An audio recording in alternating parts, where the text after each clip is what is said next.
Salut à tous, c'est Mister Olive. On se retrouve aujourd'hui pour une vidéo un peu différente de celle que je te propose habituellement.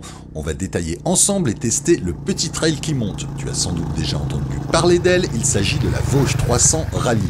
Caractéristiques, design, finition, accessoires, budget, aptitude sur route et off-road, on va décortiquer tout ça avec Sébastien qui est en train de vivre un véritable choc culturel. Et oui, Seb, ça fait presque 10 ans qu'il bourlingue sur des grosses GS. Alors va-t-il se sentir à l'étroit sur la petite chinoise? C'est ce que je te propose de découvrir dans cette vidéo. Alors première étape avant de se lancer dans les chemins, on se retrouve avec Sébastien à la concession Hitmoto de La Roche-sur-Foron pour une présentation complète de cette nouvelle mobilette. Salut à tous, je suis avec Seb aujourd'hui qui vient prendre livraison, salut Seb, qui vient prendre livraison de sa nouvelle moto. On est chez Hitmoto à La Roche-sur-Foron et Seb il vient prendre livraison de sa nouvelle Vosges 300 Rally. Alors Seb, tu nous as fait plus de 100 000 km avec des GS, et puis maintenant tu vas monter sur un truc chinois, mais qu'est-ce qui t'arrive? C'est ça, c'est assez... T'as pété un boulard? C'est assez ça, ouais, en fait, c'est assez fou, mais... Écoute, GS, je garde quand même, parce que c'est vrai que pour l'instant, c'est une moto que moi je suis à l'aise dessus, elle coche beaucoup de cases pour voyager, pour faire de la route, etc. Off-road, ça fait le job, hein, on a roulé ensemble et tout, il n'y a pas de souci. Ça reste une moto qui fait 270 kg, tout plein fait. Faut pas oublier quand même une GS Aventure. Donc forcément, quand on roule un peu dans du technique, c'est un peu compliqué. Donc je m'étais, il y a quelques mois de ça, je connaissais pas du tout encore une fois cette marque. Je commençais à rechercher, tu vois, un peu des trails d'occasion, tu vois, des trucs un peu anciens pour dire, voilà, d'avoir une moto, une machine vraiment que pour faire de l'off-road. En tout cas, vraiment quasiment que pour faire ça. Et donc, bien entendu, plus légère, avec des pneus plus adaptés, une jante 21. La GS, c'est du 19 devant avec du 120. Ouais. Forcément, voilà, sur route, c'est super, mais sur off-road, c'est quand même un peu moins bien. Donc voilà, donc je commençais à regarder un peu les annonces. Et puis, c'est vrai que même, je voulais pas mettre trop cher déjà. Ça, c'était le premier critère. Ouais. Je voulais pas mettre plus de, on va dire, 4-5 000 euros. Et c'est vrai que... je voyais des trails de 20 ans en arrière avec 30 000, 40 000 km, je sais pas combien de mains dessus. Certainement des très bonnes machines, des DRZ, des motos japonaises qui étaient très bien, mais je trouvais que c'était toujours un peu cher par rapport à l'ancienneté de ces machines. Et du coup, en regardant un peu les annonces, j'ai trouvé cette marque, j'ai vu le modèle Vosges 300 Rally, donc moto chinoise, qui est importée en Europe depuis 2021, je crois. D'accord. Okay. Les premiers à l'avoir eu, c'est les Espagnols. Ouais. Et donc voilà, donc là on est en 2024, j'ai regardé, je te dis, au mois de décembre 2023, et du coup, je regarde un peu sur internet, je vois que les Espagnols et tout, 2 ans, déjà 2 ans d'utilisation, et la plupart, voilà, tout le monde très très content. Les Français, les premières livraisons françaises, c'était 2022, donc pareil, 1 an à peu près de recul, et puis plutôt que positif par rapport à ce que tout le monde disait, en tout cas pour l'esprit de la machine. Donc un trail hyper simple, léger, pas un gros moteur. Après on peut parler des caractéristiques un peu si tu veux, mais voilà, vraiment quelque chose de simple, pas cher, puisque du coup c'est une moto qui est prix catalogue neuf, 4500 euros je crois, 4600 euros, et du coup voilà, rapport qu'il y a 3 ans de garantie, beaucoup d'éléments. Je crois que le moteur, c'est un moteur d'origine Kawasaki, c'est les mêmes qu'il y a sur les KLX 300, si je dis pas de bêtises. Ok. Donc, et puis voilà, vraiment très très simple, très peu d'électronique. Il y a quand même un ABS déconnectable, c'est la seule chose que tu peux ajuster. Donc encore une fois, voilà, très très simple par rapport à la GS.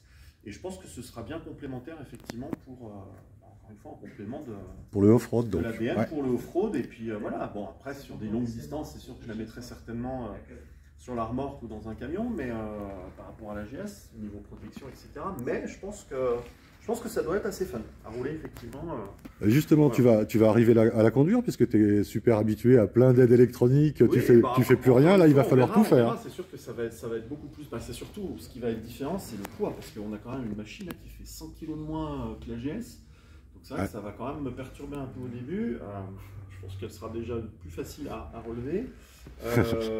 Et puis voilà, au niveau inertie, etc., je pense que ce sera que du mieux au niveau off-road. Après, pareil, au niveau tenue de route, etc., on verra ce qu'il en est, mais je pense qu'il y a des choses à réajuster au niveau de la conduite, effectivement. Je vais pas réussir à te suivre avec ma T7 alors.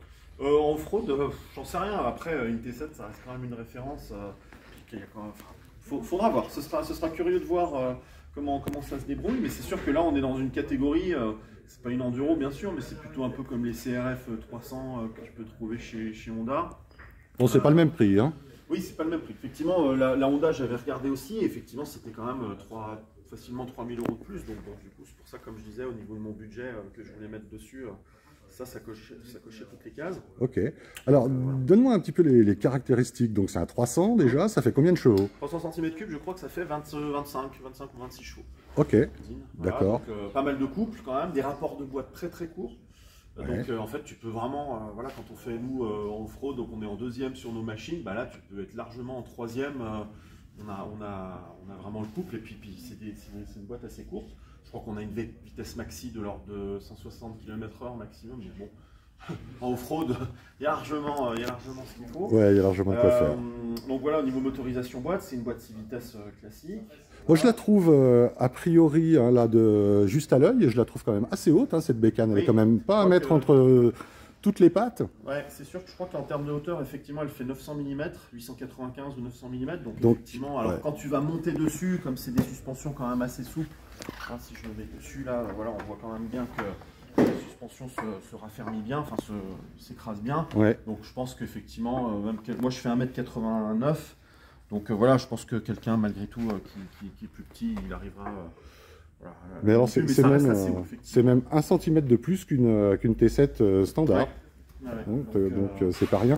Et donc je crois que tu as fait, parce que là on n'est pas sur les couleurs d'origine, tu as fait poser un kit déco. Un kit déco, alors bon, on verra si je le conserve, parce que c'est vrai que c'était un kit déco un peu voilà, c'était pas le rendu que j'espérais, donc on verra si je le garde. Normalement la moto, il y a 3 coloris, normalement la mienne est toute gris mat, donc comme on voit là. Ouais.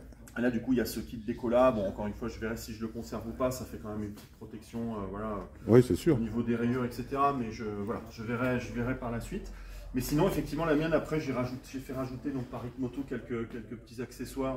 Alors, qu'est-ce que tu as rajouté, justement? Alors, écoute, si on fait de l'avant à l'arrière, par exemple, bon, la machine d'origine est en feu halogène, donc c'est vrai que c'est un peu juste en termes d'éclairage. Donc là, j'ai fait mettre des LED. Alors, on se rendrait peut-être pas compte au niveau de la vidéo, mais voilà, au niveau... il y a une signature lumineuse qui est assez sympa ici. Une signature LED et puis voilà. D'accord. Ça c'est voilà. Donc tu as rajouté des LED. Les ampoules en fait voilà qui un peu plus fort. Les optiques c'est les mêmes. J'ai fait rajouter donc un sabot moteur, donc d'origine un sabot de protection voilà d'origine, c'est un sabot en plastique qui fait le job mais qui est assez fragile apparemment. Donc là je vais quand même mettre un truc un peu plus sérieux. Ça c'est d'origine. Ok, les crash bars d'origine. Protection de fourche etc. Ça j'ai rien changé. Donc si on reste par ici, on a les pare-mains. Donc là qui sont en alu, alors d'origine c'est du plastique. Ouais. Pour les chutes, voilà quand même. Ouais, c'est nécessaire parce que sinon tu pètes tout. Important. Voilà, j'ai fait mettre des petites poignées mousse. D'origine c'est des poignées toutes simples, voilà. Donc, pour avoir un meilleur grip. Il me manque que je dois monter, je vais les monter à la maison, c'est les rétroviseurs rabattables. Qu'on appelle voilà rabattables avec des boules ramantes là. Ok. Une petite réhausse de guidon. Ouais, pour ton surtout un peu plus pour ton mètre 89, voilà. C'est nécessaire. Ensuite, qu'est-ce qu'on a rajouté? On a rajouté un sélecteur un peu plus long pour les grosses bottes de. Grosses bottes aventure, parce que d'origine il arrive à peu près par là. Déjà celui-là il est repliable légèrement. Et donc du coup avec des grosses bottes, surtout moi en 47 aussi, donc voilà, donc un petit peu plus long. Les Chinois ils chaussent du 36. C'est ça, c'est un peu plus court. Il me manque aussi donc là la petite patte, effectivement là c'est une patte, ça c'est un peu léger pour la boue, donc là je vais en avoir une un peu plus large. Un élargisseur de béquille latérale. Voilà, c'est ça. Tu vois qu'il est livré aussi avec un guide chaîne, ça c'était d'origine. Ça c'est d'origine, ça c'est le carter en dessous le guide chaîne, ça aussi c'est d'origine. D'accord. Voilà, d'origine elle a quand même les protections. Ouais, on peut déjà sortir en off-road. Voilà, disons que d'origine il y a même presque rien besoin de changer. Moi j'ai juste changé des choses parce que je sais que ça, avec les retours qu'il y a eu, la plupart des clients, effectivement ils cassaient les portes, enfin les protège-mains en plastique en cas de chute. C'est la même chose sur la T7. Oui, j'imagine. Après, c'est de la route, voilà, mais dès qu'on fait du off-road, voilà. Donc ça, pareil, les leviers réglables avec, en cas de chute, toujours pareil. Ça, je pense que c'est pas mal aussi. Au niveau de l'électronique, j'imagine que c'est assez spartiate. Alors voilà, il y a autant dire qu'il n'y a pas grand-chose, voire rien du tout. Il y a une qui ment, donc tu vois, tu as quand même un écran LCD Avec le total. Il y a juste le voyant d'accord, donc voilà, qui s'allume. Il faut que tu saches combien il te reste ouais. une fois que tu es sous réserve. Combien de capacité de réservoir? C'est 11 litres. 11 litres. Et la moto est donnée à peu près pour 350-400 km d'autonomie. Ouais, donc ça consomme rien. C'est un monocylindre, voilà. Ouais, donc t'imagines, en termes de consommation, je crois que c'est 3 litres au 100, un peu plus. C'est vraiment très très faible. Ok. Et en électronique, donc tu as quand même l'ABS déconnectable au guidon. Donc en maintenant ça, ok. tu peux déconnecter. Donc tu as un ABS, hein, voilà, tu peux déconnecter. Voilà. Donc ça c'est la seule aide. Donc c'est full déconnexion avant-arrière. Tout à fait. C'est soit tu déconnectes tout, soit rien. Soit rien. Ok. Alors je crois que c'est comme la tienne, hein, il faut pas couper le contact, donc il faut soit caler, soit pour pas qu'il se réactive en fait. Lorsque tu éteins. Dès que tu coupes, ça réinitialise et ça remet l'ABS par défaut. Mais si tu coupes, je pense, si j'ai pas de bêtises avec ça, ou alors si tu cales, ça maintient. Ouais. Alors avec la T7, si tu coupes avec le coupe-circuit, ça maintient pas. D'accord. Mais il faudra tester ça. Ouais. J'ai fait mettre aussi une batterie un petit peu plus. J'ai fait mettre une batterie lithium, une BC batterie, je crois c'est une marque italienne de batterie lithium, donc plus légère, plus puissante aussi, parce que pareil d'origine, apparemment la batterie est un petit peu juste.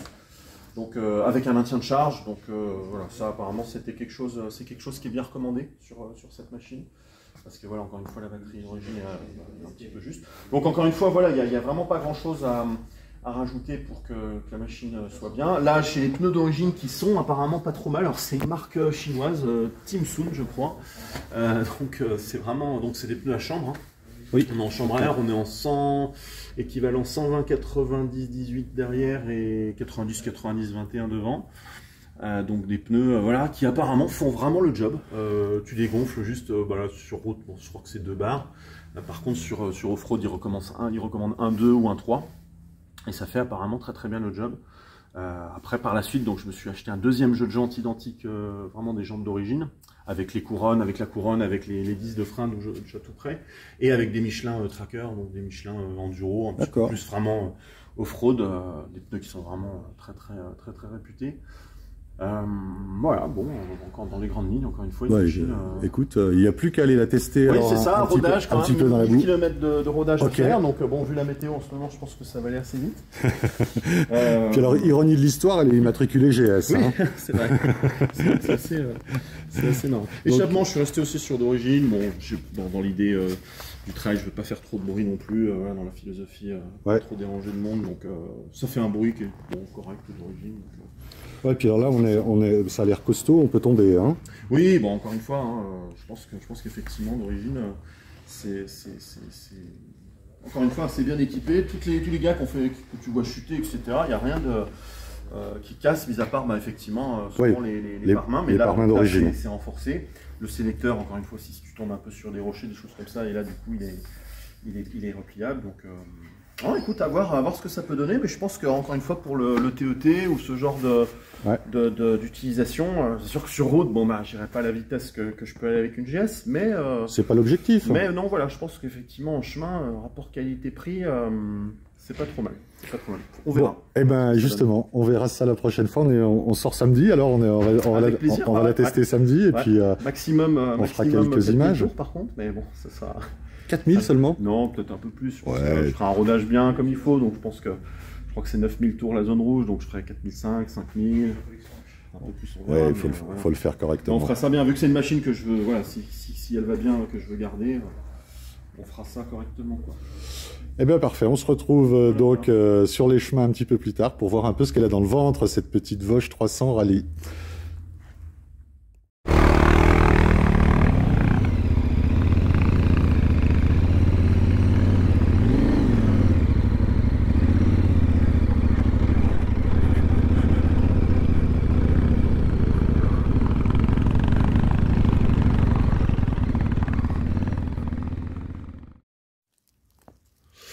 Bon alors Seb, tu as déjà fait plus de 500 km avec cette Vosges, 300 rallyes. Alors tes premières impressions, ça se passe comment?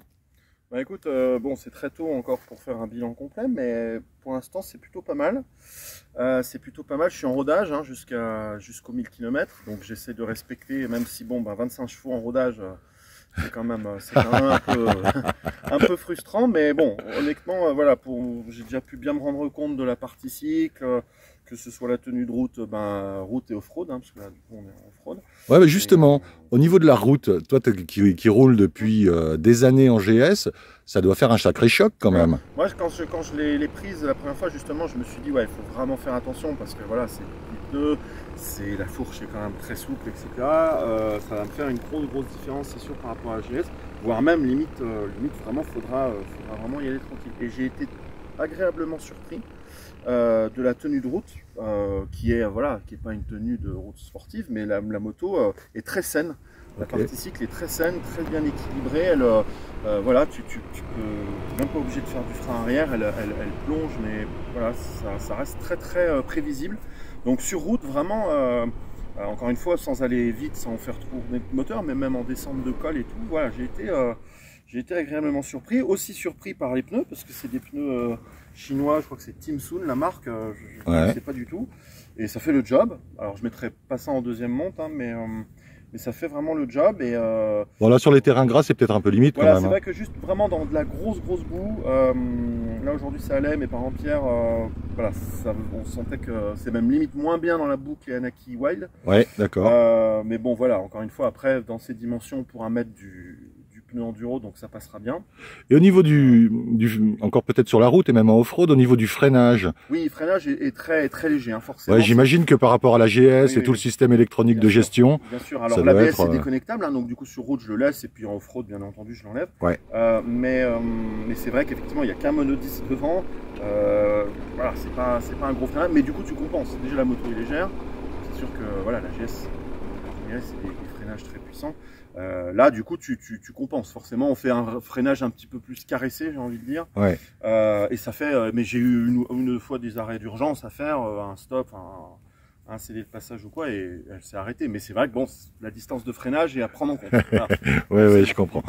Bon, mais sinon, alors, du plaisir alors avec cette bécane. Écoute, ça coche les cases que je voulais que ça coche, c'est-à-dire encore une fois une moto complémentaire.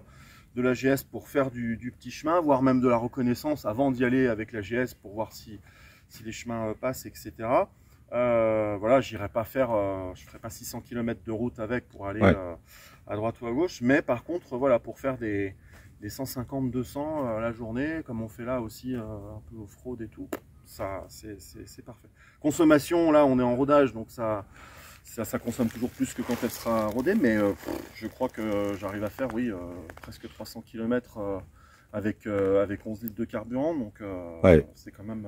je pense que ça va réduire en plus en consommation après, donc non, c'est pas mal. À voir encore une fois dans la durée, ouais, bien sûr, fiabilité, etc., ce que ça pourra donner, quoi. Bon, en tout cas, elle est baptisée, hein, cette Vosges 300 Rally. Elle n'est pas encore tombée en condition, mais bon, ça va peut-être venir, ça va venir de toute façon. Oui, je pense que ça vient pour tout le monde, ça. Non, mais un produit pas trop mal pour les personnes qui veulent pas mettre trop cher, qui veulent quand même la garantie d'une moto, voilà, avec 3 ans de garantie, etc. Je trouve qu'ils ont fait quelque chose de pas mal. Et là, eh bien, on va te suivre un peu sur la longueur pour voir un peu justement comment ça se passe avec quand tu auras mis déjà après le rodage et puis quand tu lui auras mis quelques kilomètres. Ah oui, il faudra quelques minutes pour voir aussi. Faire un bilan. Puis voir un petit peu aussi la fiabilité parce que on se disait tout à l'heure qu'il y avait un certain nombre de câbles comme par exemple les câbles de frein avant qui sont un petit peu exposés. Au niveau finition, il y a 2-3 petites choses qui sont un peu à voir, effectivement, comme tu disais, si là tu te prends une branche ou quelque chose, bon. Il y a des chances que ça arrache. Il faudrait voir un petit peu ce qu'il y a de possible de faire. Bon, c'est des petits détails, mais je pense qu'il y a moyen de faire quelque chose. Mais effectivement, voilà, faudra voir sur la durée. Encore une fois, le niveau bloc moteur, vu que c'est d'origine Kawasaki, c'est vraiment quelque chose de. C'est un moteur qui a déjà fait ses preuves. Voilà, moteur boîte, je suis assez confiant. Après, c'est plus les périphériques. Il faut voir comment ça va s'user. Là, même voir si les vis ne rouillent pas, etc. Enfin, des petits détails, quoi, qu'il n'y a pas de souci, par exemple, sur une GS ou sur une Ténéré. Mais voilà, à voir, on découvre. Ok, et puis donc un peu plus de 500 km en 4 jours. Oui. Et je crois que tu la portes, nous sommes samedi, tu la portes mercredi pour la révision des 1000 km. Exact, ouais. Donc il va falloir que tu en enquilles encore un petit peu. Oui, c'est prévu. Mais oui, t'as pas l'air malheureux. La météo, voilà, c'est pas un problème. Ouais, on doit être le 3 février, c'est vrai qu'on a une météo particulièrement engageante. Voilà, j'espère que ce tour très complet de cette petite Vosges Rallye 300 t'aura intéressé. Si c'est le cas, je te laisse me lâcher un petit pouce bleu. Et si tu as des questions, n'hésite pas à les poser en commentaire. Seb et moi, on se fera un plaisir d'y répondre. Je te laisse pour le moment et je te donne rendez-vous très vite pour de nouvelles aventures. À la prochaine!